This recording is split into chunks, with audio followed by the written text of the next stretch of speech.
I want you to imagine this for a moment. You're standing at the edge of a sidewalk you've walked on for decades. The distance hasn't changed, the ground hasn't changed. But something inside you has. Your steps feel shorter. Your balance feels less certain. And somewhere deep inside, a quiet fear whispers, what if walking never feels the same again? I've met thousands of people over the age of 60 who never say this fear out loud. They smile, they keep moving. But inside, they're worried. Worried about stumbling. Worried about slowing down. Worried about losing a freedom they once took for granted. And here's the heartbreaking part. Most of them believe this decline is inevitable. That aging automatically means weaker steps, poorer balance, and stiff, careful walking for the rest of life. But what if I told you that belief is not entirely true? What if I told you that in my years as a surgeon, observing patients before surgery, after surgery, during recovery, and sometimes decades later, I noticed something remarkable. Something so simple, so overlooked, that most people never connect it to walking at all. And yet, when this one thing changes, walking becomes smoother, safer, and more confident again. Even after 60, this is not about walking faster. It's not about pushing harder. It's not about painful exercises or exhausting routines. In fact, forcing yourself to walk more often does not always solve the problem. For many seniors, it quietly makes things worse. And that's the first truth I need you to hear today. Walking problems after 60 are rarely about your legs alone. I've seen strong-looking legs that couldn't support stable walking. I've also seen slender, aging legs that carried people confidently into their 80s and 90s. The difference wasn't strength in the way most people think. It wasn't age. And it certainly wasn't luck. It was something much deeper. Something your body learned years ago, then slowly forgot. If you've ever noticed that your steps feel uneven, that you shuffle without meaning to, that you hesitate before curbs, stairs, or uneven ground, this video is for you. If you've ever felt that slight moment of panic when you lose balance, even for a split second, stay with me. Because what I'm going to share today could quietly change the way you walk for the rest of your life. And I want to be very clear, this is not medical hype. This is not a miracle claim. This is a fundamental principle of how the human body moves, adapts, and protects itself as we age. It's something surgeons pay close attention to because when it's missing, injuries happen, falls happen, recoveries become longer and harder. But when it's restored, something beautiful happens. Walking stops feeling like a chore. Your steps become more fluid. Your body feels more trustworthy again. In just a few minutes, I'm going to explain why so many well-meaning walking tips fail seniors, what most doctors don't have time to explain during short appointments, and the incredible trick that helps your body remember how to walk the way it was designed to. And later, I'll show you how to apply this safely at home, even if you have joint pain, arthritis, or haven't exercised in years. But first, let me tell you about someone I'll never forget.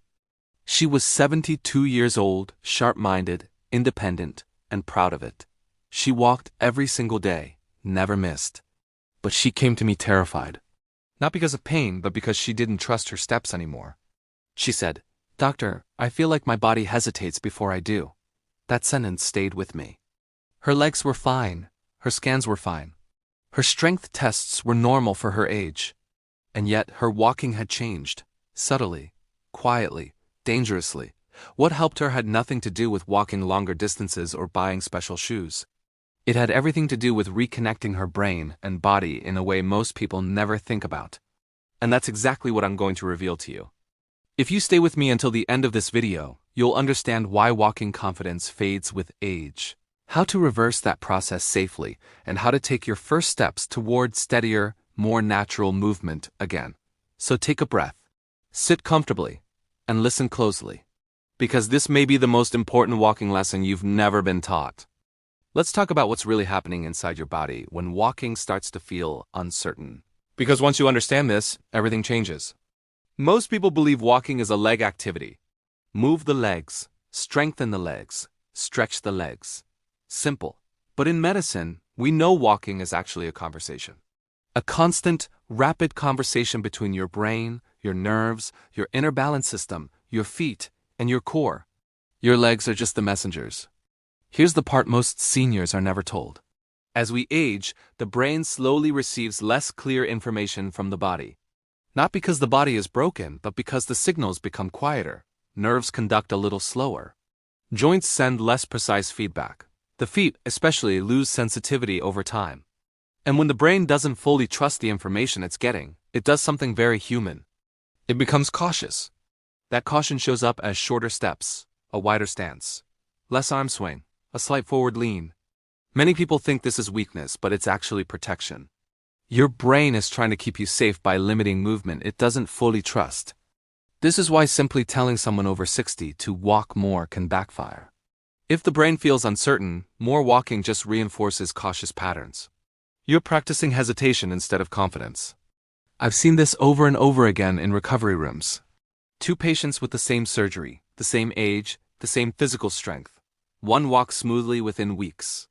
The other struggles for months. When we look deeper, the difference isn't muscle. It's coordination and sensory awareness. Let me bust a common myth right now. Balance does not come from strength alone. You can have strong legs and still feel unsteady. Balance comes from timing, awareness, and trust between your brain and body. Think about how children learn to walk. They don't start with strong muscles. They start with exploration. They sway. They wobble. They learn where their body is in space. That system never disappears. It just goes quiet if we stop using it properly. Another myth is that fear causes poor walking. In reality, it works the other way around. Poor sensory feedback creates uncertainty, and uncertainty creates fear. When we restore clear feedback, fear often fades on its own. I remember a gentleman in his late 60s who told me he avoided walking outside because he felt embarrassed by his shuffle. After we worked on restoring what I call walking awareness, not speed or distance, he came back weeks later smiling. He said, "Doctor, I didn't try to walk better. I just felt more present in my steps." That's the key word, present. This incredible trick I'm leading you toward is not about effort. It's about attention. It's about waking up systems that already exist inside you. And here's something else that may surprise you. Shoes, especially thick, cushioned ones, can actually reduce walking quality for some seniors. They mute the feedback from the ground. The brain gets less information, so it tightens control. That doesn't mean barefoot walking is always safe, but it does mean awareness matters more than padding. Your body was designed to walk with rhythm. Head, shoulders, arms, hips, legs, feet. When one part disconnects, the entire rhythm suffers. Aging doesn't break this rhythm. Inactivity and fear slowly silence it. So what's the incredible trick? It's teaching your brain to listen again. In the next part, I'm going to guide you through simple, safe ways to rebuild this connection. No gym, no special equipment, no pain, just small daily practices that remind your body how to walk naturally again. And I'll also share the most common mistakes seniors make when trying to fix their walking. Mistakes that actually increase stiffness and risk. Stay with me. Because once you feel this shift, walking will never feel quite the same again. Now let me show you how to bring this back into your daily life in a way that feels safe, natural, and reassuring. The incredible trick I promised you is simple, but it requires one thing many adults stop giving themselves permission to do. Slow down with intention. The goal is not to walk more. The goal is to walk with awareness. Here's how this begins. Once or twice a day, choose a very short walk. It could be down a hallway, across your living room, or a few steps on a quiet sidewalk. This is not exercise time. This is practice time. As you walk, gently place your attention on the feeling of your feet touching the ground. Not judging. Not correcting, just noticing. Heel touches. Then the middle of the foot. Then the toes pushing off. Most people are shocked when they try this. They realize they haven't truly felt their steps in years. As you continue, allow your arms to swing naturally. Don't force them. Just let them move. That arm swing sends powerful signals to the brain that walking is safe and rhythmic. Many seniors unconsciously hold their arms stiff out of fear. Softening them alone can improve balance. Next, bring your attention to your posture. Not rigid posture, but tall posture. Imagine a string gently lifting the crown of your head. Your chest opens slightly. Your shoulders relax. This creates space for better breathing, which directly improves balance and coordination. Here's an important reassurance. If you feel unsteady when you first do this, that doesn't mean you're doing it wrong. It means your brain is waking up.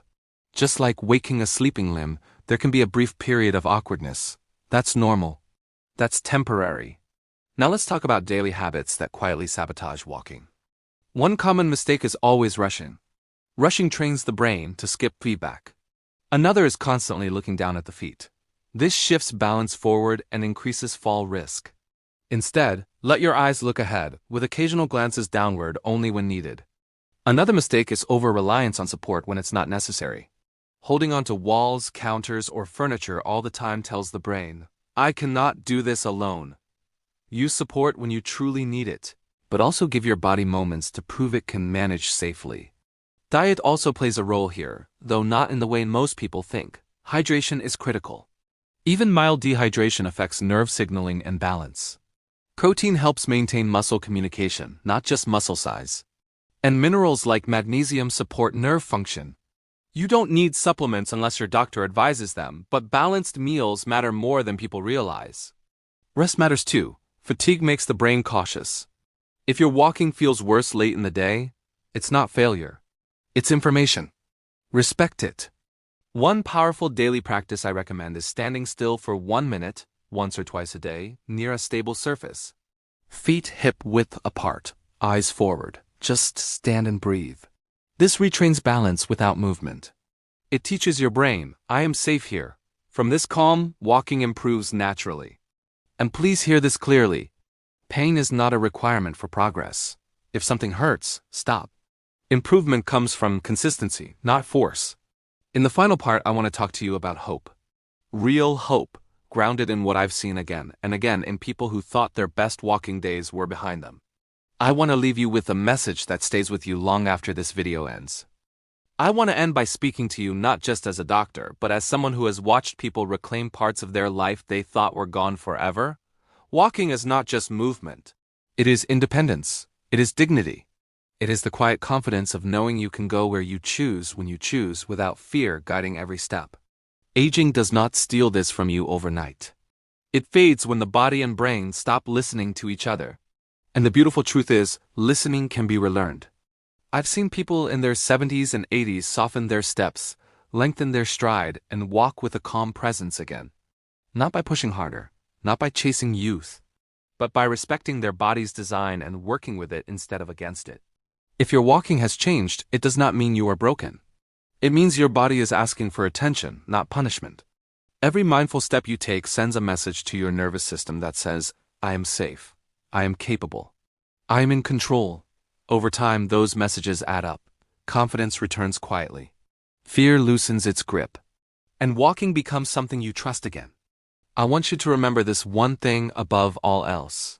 Your body still knows how to walk well. It has not forgotten. It is simply waiting for you to slow down long enough to hear it. So be patient with yourself. Celebrate small improvements. A steadier turn, a smoother step. A walk that feels just a little more natural than yesterday. Those moments matter more than distance or speed ever will. If this message resonated with you, take a moment to support this channel, like the video so others can find it. Subscribe so you don't miss future guidance designed specifically for your health and independence. And share a comment below.